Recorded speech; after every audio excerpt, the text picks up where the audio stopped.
The walk in along the course of the Altnadunach and the ascent of the southeast ridge of the craggy hill named Skye gets muscles warmed up for an exhilarating scramble on a cool autumn day.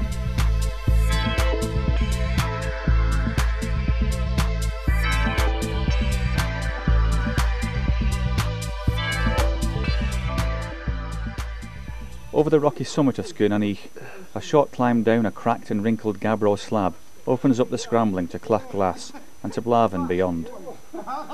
This is one of the great scrambles in the Black-Cuillin of Skye, and a Scottish classic.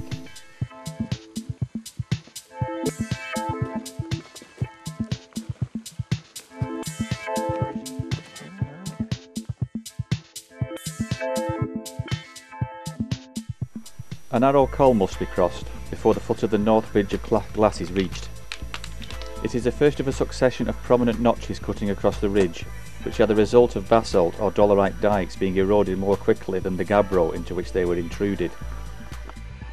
It is as though the ridge has been furiously chopped into pieces by some primeval executioner's axe.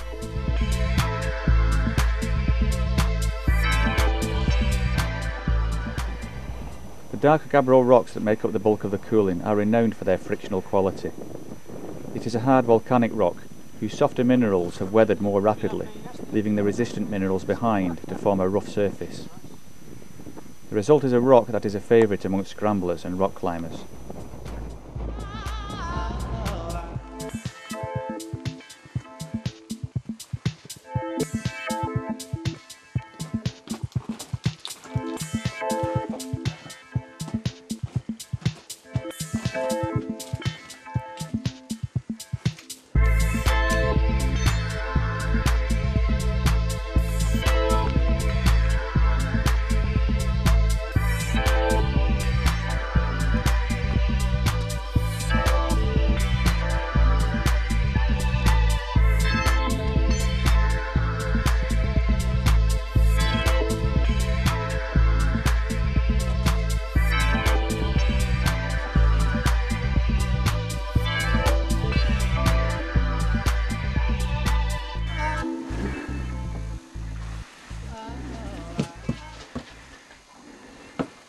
It's actually very straightforward.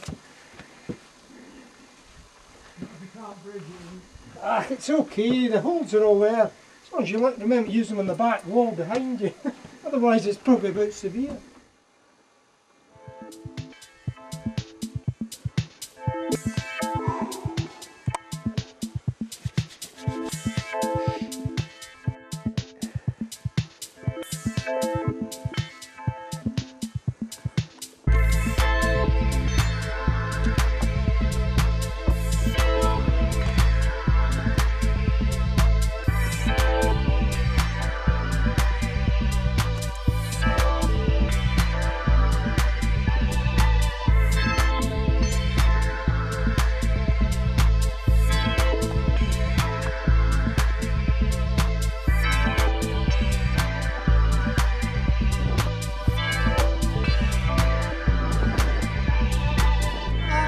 Rider at the top.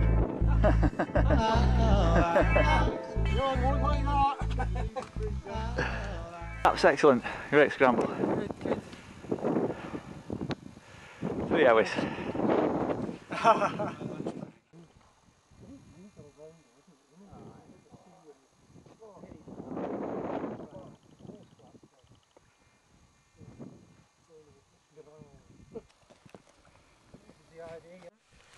So what's the next bit like, John? I'm trying to remember. Eh? Asleep? I was meaning the rock. The Imposter. The Imposter. We're going to test the Imposter. It's shorter going down the other side though, isn't it? It's not as far down. No. It's a bit convoluted and rough, broken ground. Any abseils? About 17, I've told you a million times not to exaggerate, John. It's not. The top of Clach-Glas is a perfect place to linger, to top up energy levels, and to chew over the quality of the scrambling so far. There is still plenty more to come, and it starts with the downclimb of an impressive feature known as the Imposter, which is an arête formed where a steeply angled slab meets the top of a vertical wall.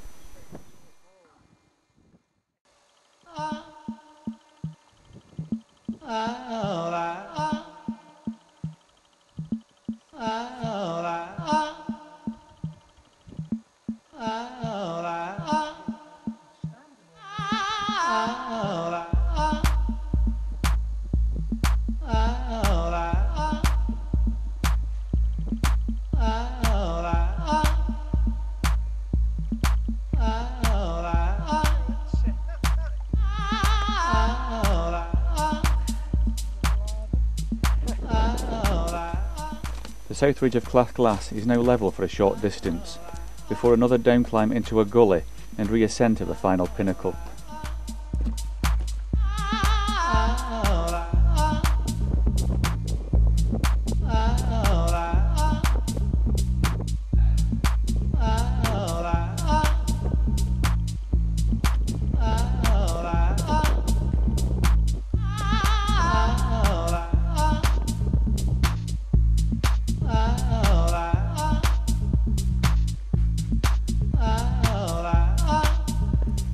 From the top of the last pinnacle, the route goes down on the left side of the ridge, then round to a bialach known as the putting green, which separates Clach-Glas from Blaven. The way up Blaven from here is not obvious, and careful route finding is called for. Essentially, it is a matter of keeping to the left at the far end of the putting green, before going right into the top of a scree gully, where there is a tricky short wall to climb up onto a scree-covered terrace.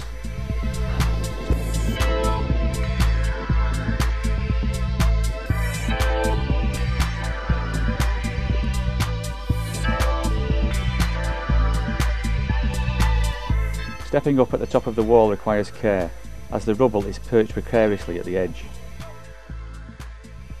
The terrace slants up rightwards from the top of the wall, and then on the left a groove leads up to more scree below an imposing steep corner.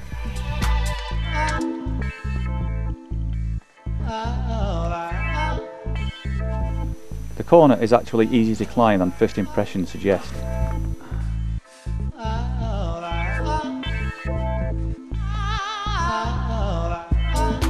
There's lots of holes on the wall and you don't really need to get tight in anything. No, it's well supplied with holes. Clean rock. You know you're on the route, it's well marked. Oh yeah. You know.